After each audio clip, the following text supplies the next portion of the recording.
તો વાત કરીએ છોટાઉદેપુરની તો છોટાઉદેપુરના કવાંટ ખાતે પ્રસિદ્ધ ગેરનો મેળો યોજાયો છે, જ્યાં આદિવાસી પરંપરાગત પહેરવેશ પહેરીને આદિજાતિ દ્વારા આ મેળો યોજવામાં આવ્યો છે।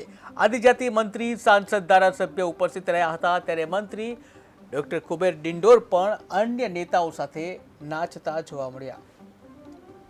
કવાંટનો ઘેરનો મેળો ખૂબ ઉત્સાહ અને આનંદથી ઉજવાઈ રહ્યો છે।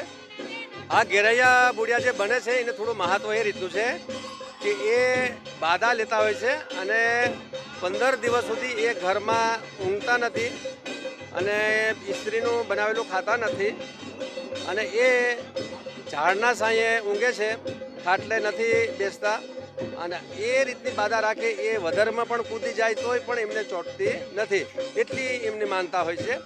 આ ઘેરનો મેળો ખૂબ આનંદ અને ઉત્સાહથી ઉજવાઈ રહ્યો છે।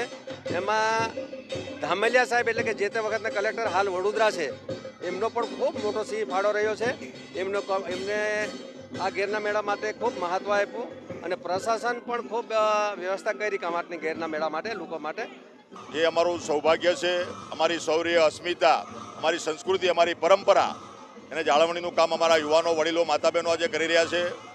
અને આજે અમારું વહીવટીતંત્ર, શાસન અને પ્રશાસન સાથે સમાજના આગેવાનો, અમારા પ્રભારી મંત્રીશ્રી અને અમારા અન્ય ધારાસભ્યશ્રીઓ, જિલ્લા પ્રમુખશ્રી, સાથે સાથે અમારા સાંસદ અને બધા જ આદિવાસી સંસ્કૃતિની આ કલાને માણવા, ઉજાળવા અને એમાં સહભાગી થવા માટે પધાર્યા છે।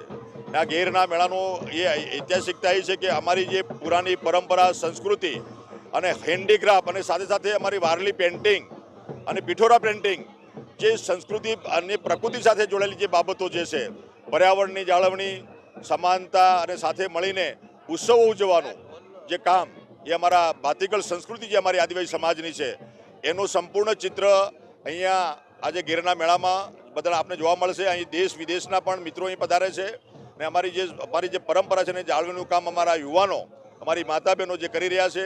અમારું પંચમહાલ હોય, દાહોદ હોય, મહીસાગર હોય, અમારું છોટાઉદેપુર, નર્મદા, ભરૂચ, ઉમરગામથી અંબાજી સુધીમાં આજે હોળીનો જે તહેવાર આવે છે, હોળી ધૂળેટી, એમાં અમારા આદિવાસી સમાજના બાંધવો ભલે ગમે ત્યાં હોય, એ નોકરી કરતા હોય, ધંધા રોજગાર કરતા હોય કે મજૂરી કામે ગયા હોય, પણ જ્યારે તહેવાર આવે છે ત્યારે એ પોતાના માદરે વતન ગમે તે કરીને પોતાના બાંદરે વતન આવીને 11થી આ હોળીનો તહેવારની શરૂઆત થાય છે આજે અને સીધી ધૂળેટી પછીના પણ 4-5 દિવસ સુધી રહેશે। ગામે ગામ લોકો ઘેરૈયાઓ પોતાના વાજિંત્રો સાથે, પોતાની ટીમ સાથે ગામે ગામનો એનું પરિભ્રમણ કરે છે, લોકોને સંસ્કૃતિથી વાકેફ કરે છે અને સાથે સાથે આજે બધા જ આ છોટાઉદેપુર કવાંટની ધરતી પર બધા જ ઘેરૈયાઓ આજે મળીને આ ઘેરના મેળામાં અહીં આવીને પૂરા દિવસ દરમિયાન આજે આ ખેલકૂદ અને જે અમારી સંસ્કૃતિ છે એનું પ્રદર્શન અમારા આના ગ્રાઉન્ડમાં કરશે। અને હું તમામને, મારા આદિવાસી સમાજના બાંધવોને સરકાર વતી ઢેર સારી શુભકામના પાઠવું છું અને દેશની, આ પ્રદેશની જે સરકાર પણ એમાં મદદ કરી રહી છે।